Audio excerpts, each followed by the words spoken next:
from you. You know, if you had just done what the Lord had said, you could have had your kingdom forever with your family, but the kingdom is taken from you and given to another. So Samuel freaks out. It's like, oh my goodness, I violated the law of the Lord. What do I do? So he goes around and his people hide in caves at a place called Gibeath. And he's hiding because he didn't do what the Lord had told him to do, and he found out that his kingdom was going to be taken from him. So they're camped out, and the Philistines are still in the area of Gilgal. But Samuel has a really cool son. His name is Jonathan. Jonathan has some really cool attributes. And one of the things that Jonathan's attributes is he had a strong faith, a much stronger faith than his father did. That ought to be an encouragement to you. You're not limited in faith by your forefathers. Maybe your background, I was blessed to have a really great father in the faith, but maybe your background is your father wasn't as strong in the faith. That doesn't hold you back. And it didn't hold Jonathan back. And Jonathan decided, you know what, I'm kind of tired of hanging out in the caves with a bunch of cowards. I'm going to go out and look for something I can do. And I want to let y'all know that we do serve a God of go. All throughout the Bible, God has told people, get up and go. He told Abraham, go into the land that I've called you. He told Moses, go to the court of Pharaoh. He told Elisha, he told all the prophets, go, go, go. He told Jonah to go. And when Jonah didn't, God made him go through the belly of the beast. We serve a God of the go. And maybe right now you're feeling kind of stagnant in your life because of the circumstances that have weighed you down, because of events, because of the political situation. I don't know, but I want to let you know that you serve a God of the go, and he will bless you where you are in the day that you are. And so Jonathan decided, I'm going to get up, I'm going to go seek out these Philistines, and they see an encampment of the Philistines. It's just a small detachment, about 20 people, and Jonathan says to his armor bearer, hey, let's go on up, and if they call us to them, then that's the sign the Lord is with us, and if they say, we'll come to you, then let's just stay put because God's not with us. And sure enough, they go on up, and the Philistines say, hey, come on up here and see us, and he says to his armor bearer, hey, let's go because the Lord has delivered them into our hands. And he goes and he kills 20 Philistines. There's a bunch of commotions. The Philistines that are a little bit down the valley see the commotion. They see their people getting slaughtered by this one man who has gone berserker. And so they start despair. They start running around in all this confusion, right? As a matter of fact, it got so bad they started to turn on each other and kill themselves. You see God at work? And then the Israelites, who had actually been traitors and gone over to the Philistine side, actually decided, well, now's a good time to start fighting for Israel again. And so they start turning on the Philistines. It's just utter chaos, and that's where we find ourselves in Scriptures. Let me get my glasses. Okay. 1 Samuel chapter 14, verse 24. And the men of Israel were distressed that day. For Saul had adjured the people, saying, cursed be the man that eateth any food until evening, that I may be avenged on my enemies. So none of the people tasted any food. Let's pause real quick. And the people were distressed that day. Okay. I got to tell you something. I got to point out something.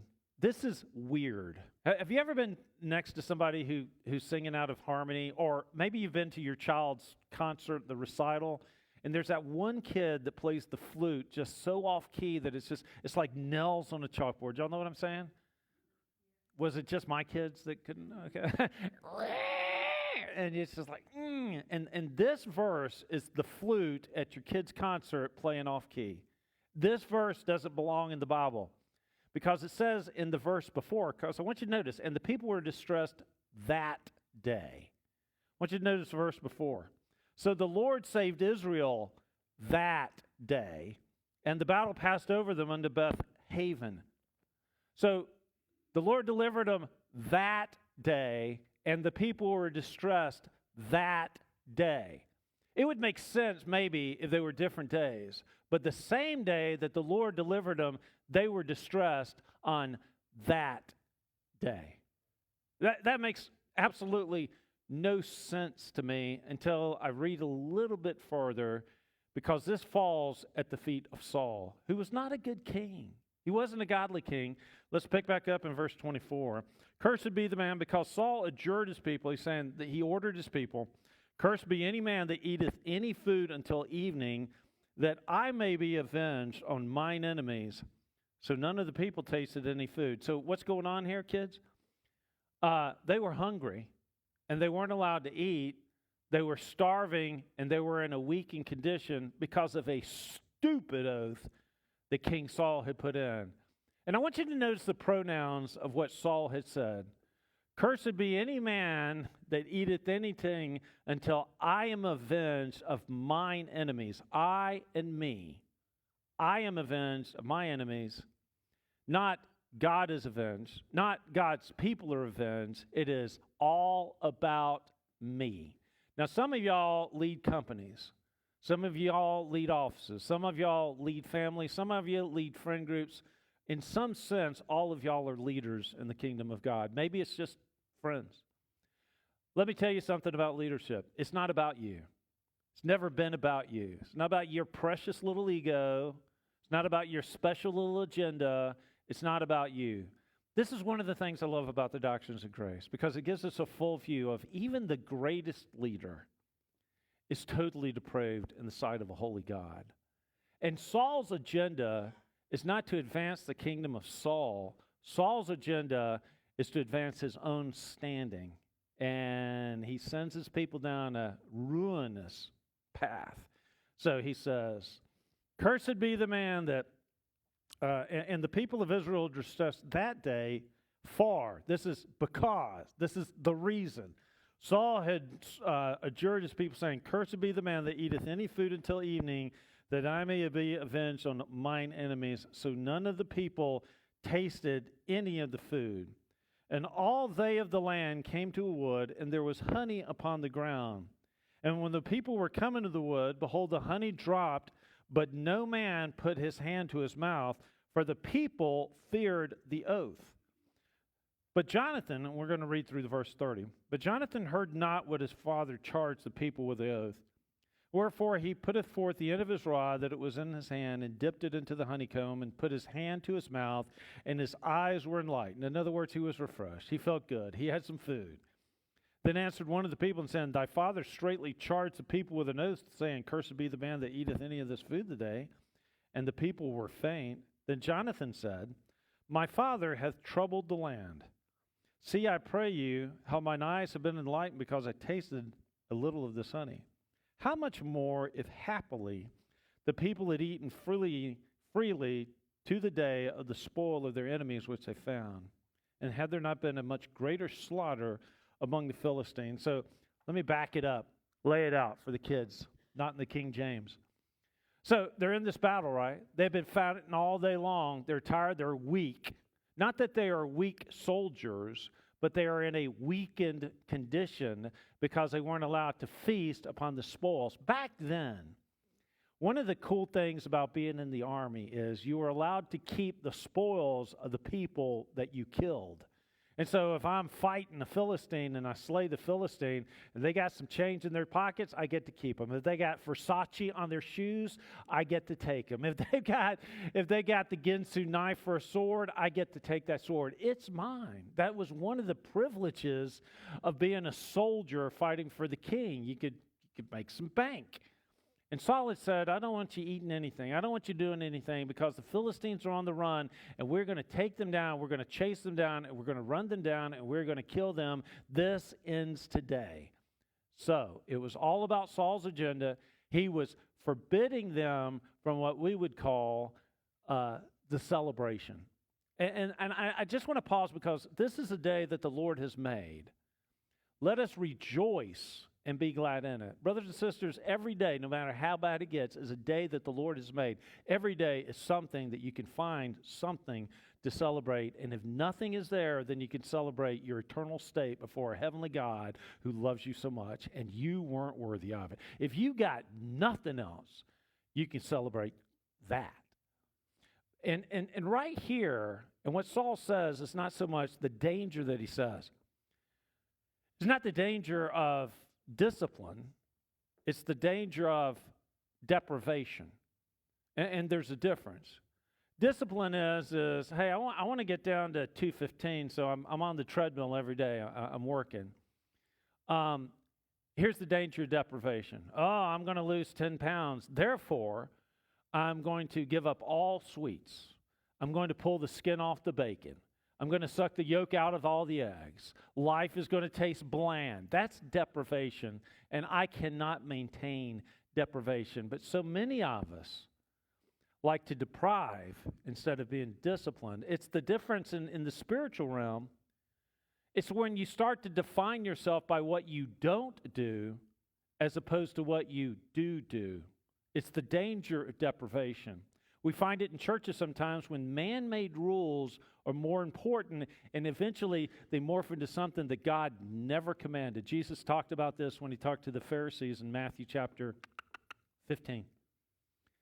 And he's like, hey, man, y'all are really religious people, but you've turned the commands of the Father on their head, and you are pushing the commands of men. That's what Jesus said. So there's a danger of deprivation because the Pharisees were defining themselves by what they didn't do. And then they weren't doing what they were supposed to do. The danger of deprivation, we've got to watch out for it in churches. We've got to watch out for it in our individual walk. We've got to watch out for that in our spiritual walk as well. We are Christians. The Apostle Paul writes about this in Galatians chapter 4. I think it's verse 8. Galatians chapter 4, verse 8. When you start putting the man-made rules and what you don't do, and he warns about, have you not now come to the weak and beggarly elements? And you're doing the commands of men and not of God? You're defining yourself by what you don't do, and you're doing things that God never commanded. It's not the way it is. So here's Samuel, and he says, here's what you do. I want you to go, I want you to kill I want you to kill mine enemies, and you're not going to taste any success. You're not going to have any celebration until you accomplish what I've told you to do. So we've got the danger of deprivation. There's also the celebration that they were entitled to, right? and this is something I think we as Christians, if this is the day the Lord has made and we're supposed to rejoice and be glad in it, what can we rejoice? What can we find as we go through this battle? Because it seems like every single day is a battle as we go through. What can we find to celebrate and to rejoice in this moment? And Samuel says, don't touch it, don't eat of it. They've come to this woods, so they're chasing the Philistines. They come to the woods, and all of a sudden there's just honey all over the place, and they could have eaten, they could have been refreshed, and they could have done even better against the Philistines except for the stupid command, right? And they weren't allowed to enjoy it. And they were suffering for it. And then Jonathan comes, and he says, oh, my goodness, my father troubles the land. Look, I've had a little bit of honeycomb unknowingly, but look how much better I look. Look how much more I'm revived. Oh, this is trouble. So this celebration, if they had just paused and celebrated at that moment, and there's actually some strength in that, and there's good Bible for this reason. And when I'm talking about celebration, look, I am not talking about excessive celebration. You know, when Joshua was playing basketball, one day I'm walking up into his room, and he's doing this. I'm like, Josh, what are you doing? He goes, I'm practicing my celebration, when I make the three. So, yeah, this archer thing that he was doing. Okay, y'all, let's pray for Joshua. But, you know, there's the excessive, but we ought to celebrate. We see this on the football teams when players come off the field, the coach will pat them on the bottom. Don't do that in the handshake. Yeah, great sermon. Yeah, that'd be just awkward. That'd be kind of fun. But there's moments, and I say this because I'm familiar with the situation. Well, I thought I was good at racquetball until I played the dean of my law school, and I found out I'm not so good at racquetball. But celebration. Familiar with the story of a man that got some private coaching on tennis, and the coach actually said, hey, I noticed that when you make a good shot, you never reward yourself. And the man's like, yeah, I don't want to be that guy. And he goes, no, it's important to celebrate your good shots. He says, do something like pat yourself on the leg. And the man writes, he's like, yeah, I never did it until I went to my son's piano recital where they grade them like on a scale of 1 to 5. I forget what this thing is called. And he said, I noticed that as soon as my son got the score sheet, he didn't look at the score. He immediately turned it to the back to read the criticisms. My son had never learned to celebrate. He just focused on the criticism. He said, that day I started patting myself on the leg because I want to model for him appropriate celebration.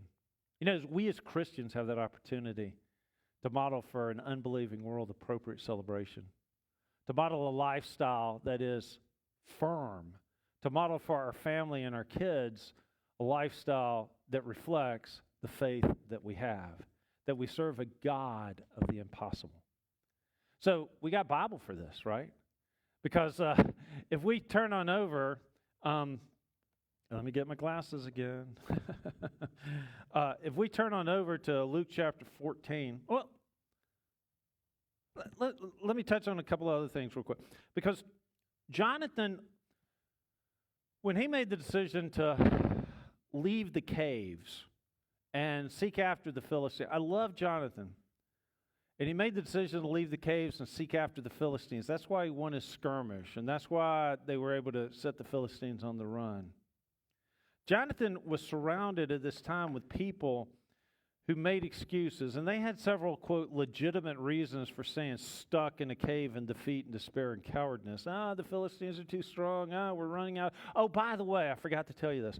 When the Philistines had met them at Gilgal, the Philistines had destroyed all of their armor-making capabilities. They had stolen all of their weapons. Only 2 people in the Israelite army had a sword. That was Saul and that was Jonathan. The people had resorted to using farming tools in order to conduct the battles. So there were some reasons to stay in the cave. The Philistines are strong. We're out of weapons. Our king is kind of a nut job. It's the government's fault. No.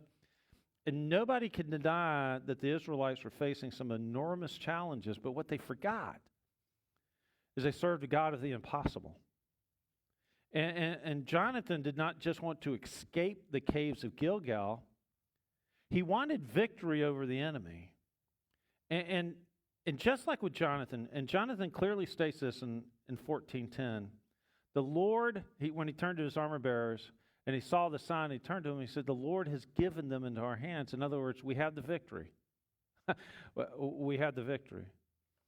And let's turn it more towards a spiritual analysis this day.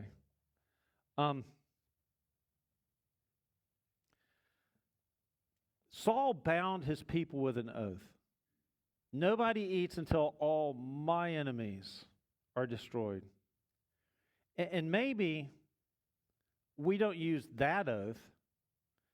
Maybe we bind ourselves with an oath like, God is not pleased with me because God's not going to love me until I'm not worth loving unless I get this under control. And we can bind ourselves. Maybe you're bound because of a belief. It could have been a parental figure that was jacked up in your life. And we see here Saul is not just a king, but Saul is also a father. And maybe some father figure or some authority figure in your life bound you with a belief and did not allow you to eat of the goodness of who you are. The Lord said to Jeremiah, before I formed you in the belly, I knew you. I knew about your mistakes. I knew about that thing is binding you right now. I knew about it. Still love you. Not a big deal. Maybe it's not a family that's bound you. Maybe it's been some friends that have bound you. Don't let bitter people keep you from enjoying the blessing of who you are. Don't let Satan suck the sweetness out of what the Savior's done. Because if Satan can't beat you, he will try to prevent you from enjoying a successful Christian life. But if you don't eat what's sweet, you're going to turn to something that's bitter. And so celebrate. Over in Luke chapter 4, verse 18, when Jesus preached his first sermon, and he went up and he unrolled the scroll to the exact place in Isaiah, the words that he said were, the Spirit of the Lord is upon me because he hath anointed me to preach the gospel, the good news to the poor. He has sent me to heal the brokenhearted, to preach deliverance to the captives, the recovering of sight to the blind, and to set at liberty them that are bruised. Brothers and sisters, that passage right there tells us that Jesus unbound us. He unbound us from the penalty of sin. He unbound us from the penalty of punishment. He unbound us from the beliefs that have been holding us down and causing us not to rejoice in this day. And in Romans 8:3, in case there's any question about it, the Apostle Paul is writing, and he says, look, for what the law could not do, for what the law could not do, in that it was weak through the flesh, God sending his own Son in the likeness of sinful flesh, and for sin, condemned sin in the flesh, that the righteousness of law might be fulfilled in us. God sent his Son that the righteousness of the law would be fulfilled in us. Every one of you, hey, unbind yourself, because there is the belief that is biblical. You are righteous before God because of the blood of Christ. So, I'm sitting there and I'm working on this message, and I look into the reflection, and because I'm sitting there like, Saul, man, dude, how could you be so stupid to not pause and taste of the honey? How could you be so stupid to just get wrapped up in your own agenda that it's just attack? Saul, Saul, how could you be so stupid? And I look up and I kind of catch myself in a reflection, and I'm like, man, I'm no better than Saul. Man, I get stressed out. I get anxiety-ridden. I get depressed. And I'm covered in the blood of Christ. What am I focused on? Jonathan said, the Lord has troubled the land. This is actually a phrase that's kind of sparingly used in the Old Testament. Usually it's used by God through the mouth of a prophet, saying the land has been troubled because of something you've done. And maybe today, I'm looking at a congregation where some of us, or maybe even online, some of us are troubled because of something you've done, something that's happened to you. I'm here to tell you, this is a day that you are free. Taste and see, because the righteousness of the law would be fulfilled in us. Jesus dipped his staff into the honey and said, hey man, taste this, taste the grace, taste the mercy, taste the forgiveness. It is sweet to eat. Brothers and sisters, we're free. And we have a right to celebrate this day. May God richly bless you. If you'd like to worship the Lord as we do here at Camp Creek Church, we'd give you that opportunity as we stand and sing hymn number 48.